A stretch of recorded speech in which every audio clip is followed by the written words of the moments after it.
এবার কলকাতাকে টক্কর দিতে চলেছে শ্রীরামপুর। বড়দিন উপলক্ষে সেজে ওঠে কলকাতা। বড়দিনের রাতে আলোর চাদরে মুড়ে ফেলা হয় পার্ক স্ট্রিটকে।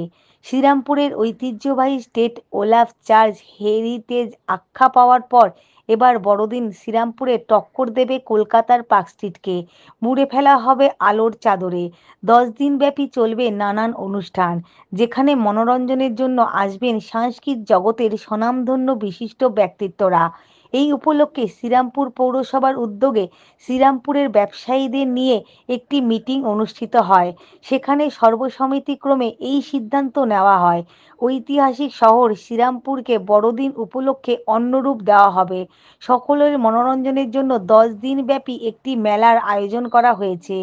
এই দিন শ্রীরামপুর পৌরসভা ও শ্রীরামপুরে ব্যবসায়ীগণ শ্রীরামপুর চার্চ ঘুরে পরিদর্শন করেন। হুগলি জেলা এবং পশ্চিমবাংলা, আমার মনে হয় পশ্চিমবাংলা, কলকাতার আগের শহর শ্রীরামপুর। এটা প্রথম রেস্টুরেন্ট বলতে এইটা প্রথম ল্যান্ডমার্ক টাইমের যাতে মানে এন্টারটেনমেন্টের জায়গা। এই শহরে সেন্ট ওলাফ চার্চ আছে, তাকে সামনে রেখে আমরা মেরি ক্রিসমাসে 10 দিন ব্যাপী একটা প্রোগ্রাম নেওয়ার জন্য একটা বিস্তারিত সারা বিশ্ব জানুক, যে সারা বিশ্ব জানে যে শ্রীরামপুরে সেন্ট ওলাফ চার্চ গভর্নর হল আছে। আমরা একে সামনে রেখে, যেখানে মাহেশের রথ আছে সেটাকে রেখে একটা 10 দিন ব্যাপী প্রোগ্রামে সব ব্যবসায়ী ভাইদের সাথে আলোচনায় বসেছিলাম। সবাই একমত হয়েছে। বহুজন আসতে পারেনি, তারা বলেছে পরের মিটিংয়ে আসবে। তাই আজকে এলাম এবং সেন্ট ওলাফ চার্চের ফাদার উনিও এসছেন। এখান থেকে আমরা সেন্ট ওলাফ চার্চ ভিজিট করতে যাব। আপনাদের যদি কিছু প্রশ্ন থাকে, আমাদের মাননীয় চেয়ারম্যান আছেন এবং ফাদার আছেন।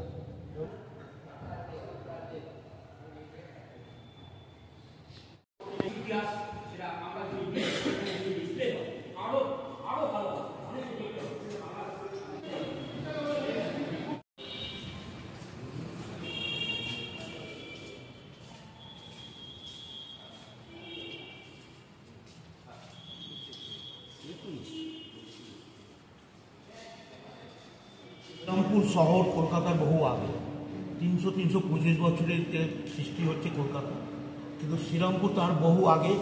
এবং যে রেস্তোরাঁ ব্যবসা, যেটাকে রেস্টুরেন্ট আমরা বলি, সেটা কিন্তু আমাদের এই শ্রীরামপুর থেকে শুরু হয়েছিল। সেই শ্রীরামপুর শহরে আজকে আমরা বসেছি। আমাদের সেন্ট ওলাফ চার্চ আছে, বহু পুরাতন চার্চ, এবং সেটা হেরিটেজ হয়েছে ঘোষণা করেছে। অর্থাৎ সেই চার্চকে সামনে রেখে আমাদের প্রত্যেক বছর এখানে বড়দিনের সময় ভালো 3-4-5 দিন ধরে ভালো করে উৎসব হয়। বহু দূর দূর থেকে মানুষ আসেন দেখতে।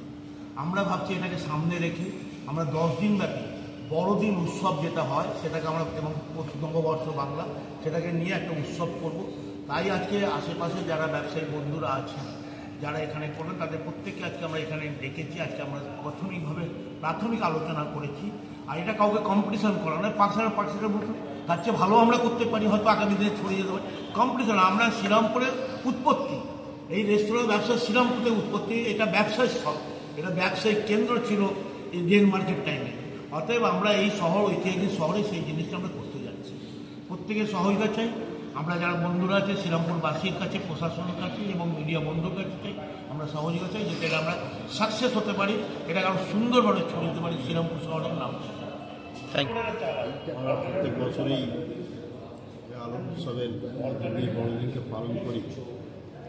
এবছরে আমাদের, এবছর নয়, গত বছর থেকেই আমাদের শ্রীরামপুর পৌরসভা আমাদের চার্চের সাথে খুব সুন্দরভাবে তাদের অবদান রেখেছিলেন। তারা আমাদের চার্চকে ডেকোরেট করবার জন্য তারা অনেক সাহায্য আমাদের করেছিলেন, সেই জন্য আমরা তাদের প্রতি কৃতজ্ঞ।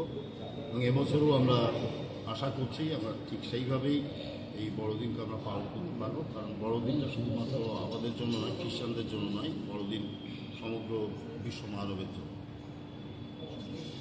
ফাদার, আপনার নাম? আমার নাম অনুপ সামিয়া। অ্যাকচুয়ালি শ্রীরামপুরের হিস্ট্রিটা হচ্ছে অনেক পুরনো। যখন কলকাতার পত্তন হয়নি তখন শ্রীরামপুর তার 200 বছর আগে চলে এসেছে। এখানে 1787 সালের বিল্ডিং থেকে শুরু করে শ্রীরামপুর কলেজ অ্যান্ড আদার্স যা এস্টাবলিশমেন্ট আছে, যেগুলোকে ডেনমার্ক গভর্নমেন্ট বা ওয়েস্ট বেঙ্গল ট্যুরিজমের মাধ্যম দিয়ে এগুলোকে রিস্টোরেশন করা হয়েছে এবং এগুলো দ্রষ্টব্য স্থান। এখানে ক্রিসমাস সেইভাবে পালন হতো না, কিন্তু এখন শ্রীরামপুর মিউনিসিপ্যালিটির তরফ থেকে একটা সুন্দর প্ল্যানিং করে পুরো শহরটাকে সাজানো প্রোগ্রাম নিয়েছেন। তো অ্যাকচুয়ালি পাশাপাশি যতগুলো টাউন আছে সেখানে কোনোই ক্রিসমাসে সেরকম আলোকমালায় সজ্জিত বা স্টল বা আদার্স যে এন্টারটেনমেন্টগুলো সেগুলো পায় না। আমরা চাই যে আদার্স টাউন থেকে আমাদের এখানে আসুক এবং আমাদের হিস্ট্রিটা দেখুন। হিস্ট্রিটা তুলে ধরাই হচ্ছে আমাদের সবথেকে বড় উদ্দেশ্য। আমি অ্যাকচুয়ালি হোম ক্যাজুয়াল ডাইনিং রেস্টুরেন্টের কর্ণধার। তো এনিহাও বিজনেস তো হবেই, বিজনেস তো থাকবেই, কিন্তু তার আগে আমাদের ঐতিহ্যটা আমাদের সাথে